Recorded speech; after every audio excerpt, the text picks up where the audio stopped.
నమస్తే, welcome to power debate. నేను బ్రహ్మనాయుడు. భారతదేశం అతిపెద్ద ప్రజాస్వామిక దేశం. సో ఇక్కడ ఎవరికైనా మాట్లాడేటువంటి స్వేచ్ఛ ఉంది, వారి అభిప్రాయాలు వ్యక్తం చేసేటువంటి స్వేచ్ఛ ఉంది. కానీ ఒక వ్యక్తి మీద ఇంకొక వ్యక్తి దాడి చేసేటువంటి హక్కు ఈ దేశంలో ఎవ్వరికీ లేదు.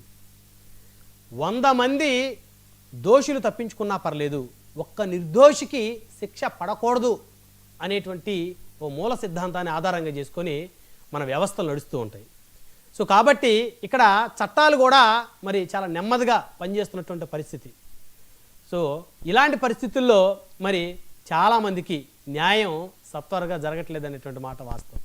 అంటే అధికార పార్టీకి సంబంధించినటువంటి వర్గాలు ఏవైతే ఉన్నాయో వాళ్ళు మరి ఏదైనా తప్పు చేసినా ఈజీగా తప్పించుకోవచ్చులే అనేటువంటి ఒక పరిపాటికి రావటం అనేది దురదృష్టకరం ఈ దేశంలో అనేక రాష్ట్రాల్లో.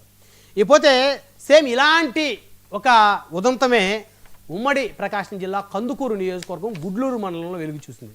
సరిగ్గా 15 రోజుల క్రితం, అంటే దసరా పండుగ ఆ సందర్భం నాడు ముగ్గురు అన్నదమ్ముల్ని, బైక్ మీద వెళ్తున్నటువంటి ముగ్గురు అన్నదమ్ముల్ని కారుతో గుద్ది తొక్కించి తొక్కించి తొక్కించి అత్యంత దారుణంగా వారిని చిత్రహింసలకు పెట్టినటువంటి ఘటన ఒకటి వెలుగు చూసింది. ఆ దాడిలో పెద్దవాడు లక్ష్మీనాయుడు మరణించాడు అన్నదమ్ముల్లో. మిగతా ఇద్దరు భార్గవ నాయుడు, పవన్ నాయుడు, వాళ్ళిద్దరు కూడా ఒకరు పూర్తిగా కోమాలకు పోయినటువంటి పరిస్థితి, మరొకరు బతుకున్న జీవోత్సవంలాగా ఉండేటువంటి దురదృష్టమైన అనేటువంటి దుస్థితి.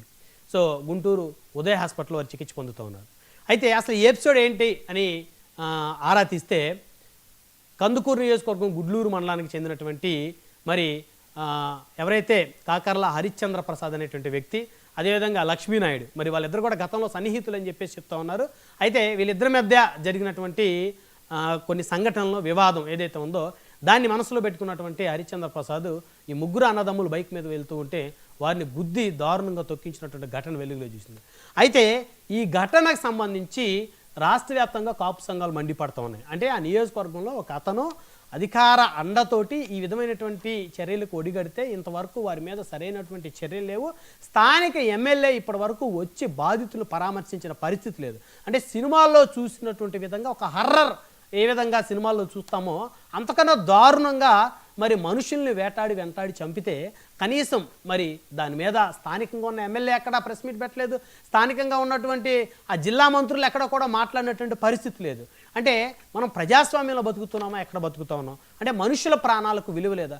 సరే, అఫ్కోర్స్ ఇది చంపిన వ్యక్తి ఏ కులమైనా కానివ్వండి, చనిపోయిన వ్యక్తి ఏ కులమైనా కానివ్వండి, వారు ఏ రాజకీయ పార్టీలైనా కానివ్వండి, అవి పక్కన పెడదాం. కులాలు, మతాలు, రాజకీయ పార్టీలు కాసేపు పక్కన పెడితే ఒక సంఘటన జరిగితే, ఒక హత్య జరిగితే, ఒక దురదృష్టకరమైనటువంటి ఒళ్ళు గొగ్గురు పొడిచేటువంటి ఒక సంఘటన జరిగితే దాని మీద మరి మాట్లాడాల్సినటువంటి వ్యవస్థలు ఏమయ్యాయి, మాట్లాడాల్సినటువంటి నాయకులు ఏమయ్యారు? ఎందుకంటే గత 3-4 రోజులుగా మరి ఈ ఎపిసోడ్ పెద్ద ఎత్తున రాష్ట్ర వ్యాప్తంగా మరి ఈ ఎపిసోడ్ ఫోకస్ అయింది. అనేక మంది మరి అటు జన సైనికులు, అదేవిధంగా కాపు సంఘాలు పెద్ద ఎత్తున ఈ ఎపిసోడ్ని తెర మీదకి తీసుకొని వచ్చి సోషల్ మీడియా ద్వారా అందరికీ తెలిసేలా తెలియజేశారనమాట. అక్కడ కారు ఏ విధంగా అయితే వ్యక్తుల మీదకి ఎక్కించి తొక్కించి చంపినటువంటి ఆ సంఘటనలో వారు హాస్పిటల్లో ఉన్నటువంటి ఘటన, ఇవన్నీ కూడా బయటకు వచ్చిన తర్వాత ఖచ్చితంగా మరి ఇది ఇంత పెద్ద ఇష్యూని అటు హోంమంత్రి గారు మాట్లాడిన పరిస్థితి లేదు, డీజీపీ గారు మాట్లాడిన పరిస్థితి లేదు, ముఖ్యమంత్రి గారు, ఉప ముఖ్యమంత్రి గారి దృష్టికి వెళ్ళిందో లేదో తెలియనటువంటి పరిస్థితి.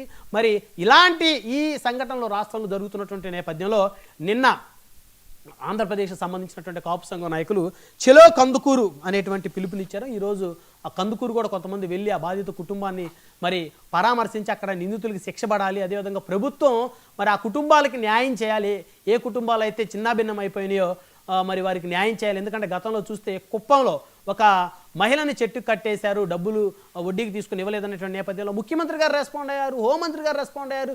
ఆ మహిళకి మరి వారికి డబ్బులు ఇచ్చారు, ఆర్థికంగా వారికి భరోసా ఇచ్చారు, అదేవిధంగా వారికి నష్టపరిహారం చెల్లించారు. మరి మనుషుల్ని దారుణంగా తొక్కించి చంపితే ఈ ఘటన వెలుగులోకి వచ్చినప్పటికి కూడా ఎందుకు మరి ఎవరో మాట్లాడలేదనేటువంటి అంశాలు చర్చిద్దాం. ఇదే వాళ్ళ పవర్ డిబేట్.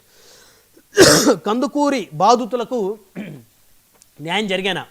ఈ డిబేట్లో మనతో పాల్గొనడం కోసం మనతో జాయిన్ అయ్యారు